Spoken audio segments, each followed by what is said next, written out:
আসসালামু আলাইকুম প্রিয় শিক্ষার্থীরা, আজকে আমরা আলোচনা করব নবম দশম শ্রেণীর গণিত বইয়ের 17 অধ্যায় অর্থাৎ পরিসংখ্যানের শুরুতে যে এমসিকিউ গুলো আছে সেগুলো নিয়ে আমরা আলোচনা করব।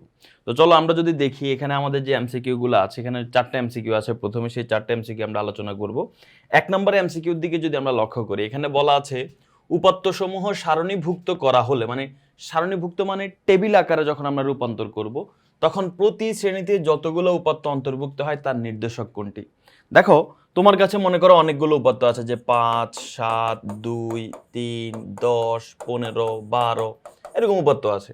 এখন আমি যদি বলি এটাকে তুমি টেবিল আকারে রূপান্তর করো, তখন তুমি কি করো? তুমি এখানে লেখো যে শ্রেণী, এখানে লেখো যে তুমি হয়তো বা ট্যালি, তারপরে এখানে লেখো তুমি হয়তো গণসংখ্যা। এখন প্রথম শ্রেণীটা মনে করো হচ্ছে তোমার 5 থেকে 9, 5 থেকে 9 পর্যন্ত, বা 2 থেকে 5 পর্যন্ত, যাই হোক আমরা 5 থেকে 9 লিখলাম।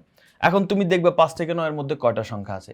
একটা আছে, দুইটা আছে, আর নাই। দুইটা সংখ্যা আছে 5 থেকে 9 এর মধ্যে। তাহলে তুমি এখানে কত দুইটা আছে যেহেতু, তার মানে তুমি এখানে 2 লিখবে। এখানে কত লিখবা? 2 লিখবা।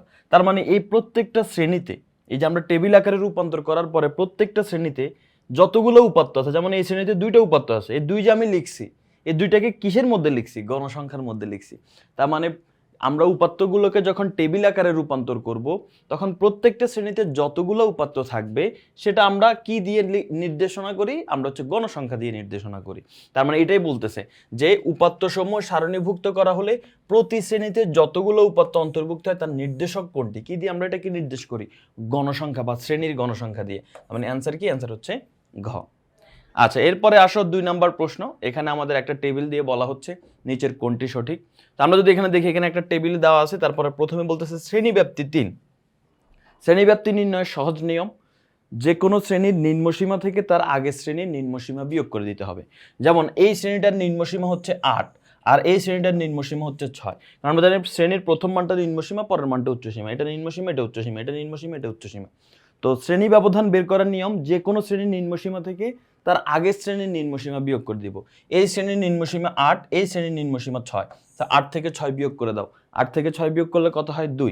তার মানে শ্রেণীব্যাপ্তি হওয়ার কথা 2, বাট এখানে শ্রেণীব্যাপ্তি 3 বলা আছে, তার মানে এটা সঠিক নয়।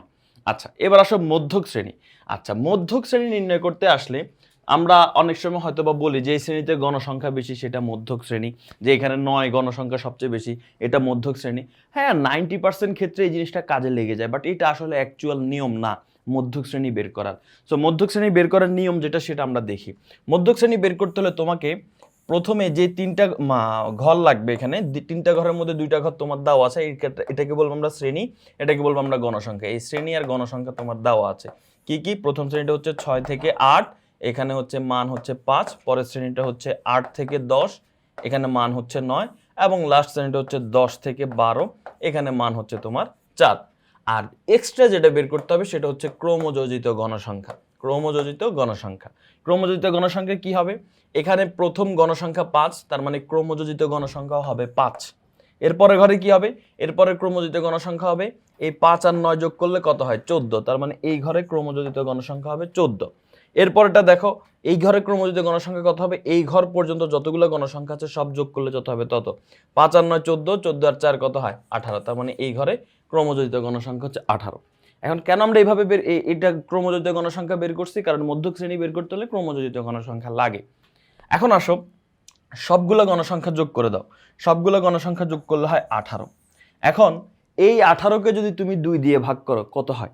18কে তোমাকে মধ্যক বের করতে হলে, মধ্যক শ্রেণীটা বের করতে হলে মোট গণসংখ্যাকে 2 দিয়ে আগে ভাগ করতে হবে। মোট গণসংখ্যা হচ্ছে 18। 18কে এখন আমি 2 দিয়ে ভাগ করলে হয় 9। এই 9 যেই শ্রেণীতে অবস্থিত সেটাই হচ্ছে আমাদের মধ্যক শ্রেণী। এই 9তম পদটাই আমাদের মধ্যক। এখন এই 9টা যেই শ্রেণীতে অবস্থিত সেটাই মধ্যক শ্রেণী। এখন আমি কিভাবে বুঝবো যে 9 কোন শ্রেণীতে অবস্থিত? দেখো, এখানে ক্রমযোজিত গণসংখ্যা দেখে আমরা বুঝতে পারবো 9 কোন শ্রেণীতে অবস্থিত। ক্রমযোজিত গণসংখ্যা 5, এর মানে কি জানো? 1 থেকে 5তম পদ পর্যন্ত এই ঘরে অবস্থিত, প্রথম শ্রেণীতে। 5-এর পর শুরু হবে কত? 6। 6 থেকে 14 পর্যন্ত মানগুলো হচ্ছে এই ঘরে অবস্থিত, ঠিক আছে? সো 14তম পদ পর্যন্ত মান এই যে দ্বিতীয় শ্রেণীতে অবস্থিত। 14-এর পরে শুরু হবে কত? 15। এই 15 থেকে 18তম পদ পর্যন্ত মান তৃতীয় শ্রেণীতে অবস্থিত। তাহলে আশা করি বুঝতে পেরেছো। প্রথম শ্রেণীতে 1 থেকে 5তম পদ পর্যন্ত, দ্বিতীয় শ্রেণীতে 6 থেকে 14তম, এবং তৃতীয় শ্রেণীতে 15 থেকে 18তম। আমাদের দরকার কোন শ্রেণী, আমাদের দরকার হচ্ছে 9তম পদ কোথায় অবস্থিত। সো 9তম পদ কিন্তু 6 থেকে 14-এর মধ্যে অবস্থিত। কেন? কারণ 6 থেকে 14-এর মধ্যেই তো 9 অবস্থিত। তার মানে এই দ্বিতীয় শ্রেণীটাই হচ্ছে আমাদের মধ্যক শ্রেণী। আমি আরেকবার রিপিট করে দিচ্ছি, তুমি প্রথমে ক্রমযুক্ত গণসংখ্যাটা বের করে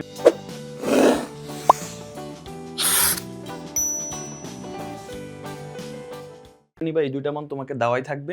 এবার তোমাকে যে কাজ করতে হবে, মোট গণসংখ্যাকে 2 দিয়ে ভাগ করতে হবে। গণসংখ্যা 18 আছে, 18কে 2 দিয়ে ভাগ করলে 9 হচ্ছে। এবার 9তম পদটাই হচ্ছে আমাদের মধ্যক।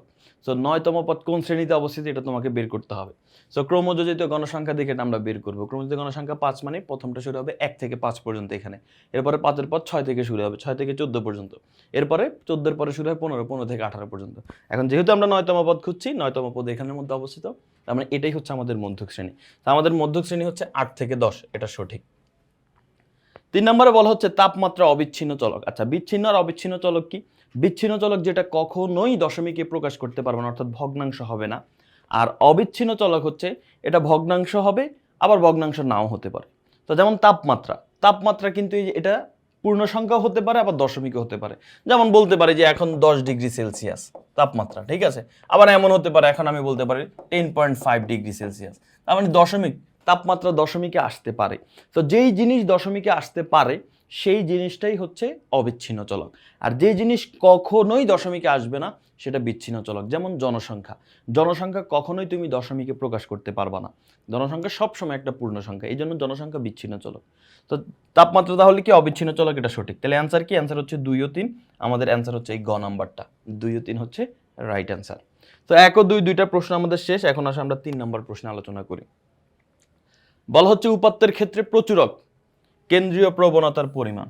হ্যাঁ, কেন্দ্রীয় প্রবণতার পরিমাপ তিনটি আছে, একটা হচ্ছে গড়, আরেকটা মধ্যক, আরেকটা প্রচুরক। সো প্রচুরক কেন্দ্রীয় প্রবণতার পরিমাপ, পরিমাপের একক বা হচ্ছে পরিমাণ বলা যায়। আচ্ছা, সবচেয়ে বেশি বার উপস্থাপিত মান। হ্যাঁ, আমরা জানি প্রচুরক নির্ণয় করার ক্ষেত্রে যে সংখ্যাটা সবচেয়ে বেশি থাকবে সেটাই হচ্ছে প্রচুরক, তার মানে দ্বিতীয়টাও কিন্তু সঠিক। আচ্ছা, তৃতীয়, সব ক্ষেত্রে অনন্য নাও হতে পারে। এর মানে কি? এর মানে হচ্ছে সব ক্ষেত্রে যে এটা একটা মান হবে এমন কোনো কথা না।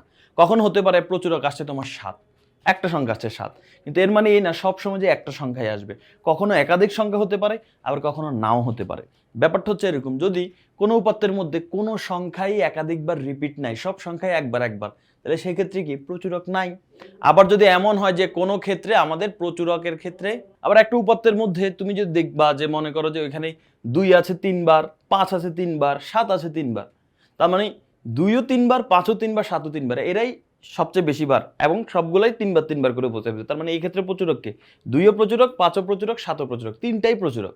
আমরা দেখছো প্রচুরক একের বেশিও হতে পারে, আবার প্রচুরক নাও হতে পারে, আবার প্রচুরক একটা সংখ্যাও হতে পারে। তাই সব ক্ষেত্রে একই রকম, মানে অনন্য একটি হতে পারে এরকম এটা সঠিক।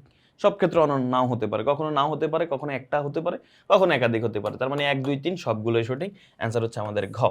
তো আসো আমরা সর্বশেষ প্রশ্ন এটা নিয়ে আমরা আলোচনা করি।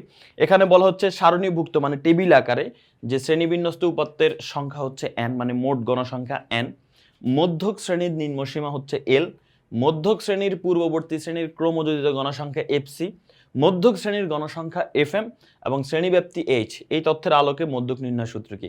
তো আমরা একটা মধ্যক নির্ণয় সূত্র জানি, সেটা কি l + n/2 - fc × h/fm। আমরা যদি 1 নম্বর অপশনটা দেখি, দেখো l + n/2 - fc × h/fm, কিন্তু তুমি আবার মিলায় দেখতে হবে এখানে আমরা এগুলোর মিনিং যেটা জানি উপরে কি সেই মিনিংগুলোই দেওয়া আছে কিনা। আমরা এল মানে কি জানি? মধ্যক শ্রেণীর নিম্নসীমা। এখানে এল মানে হ্যাঁ বলা আছে, ওই যে দেখো মধ্যক শ্রেণীর নিম্নসীমা এল।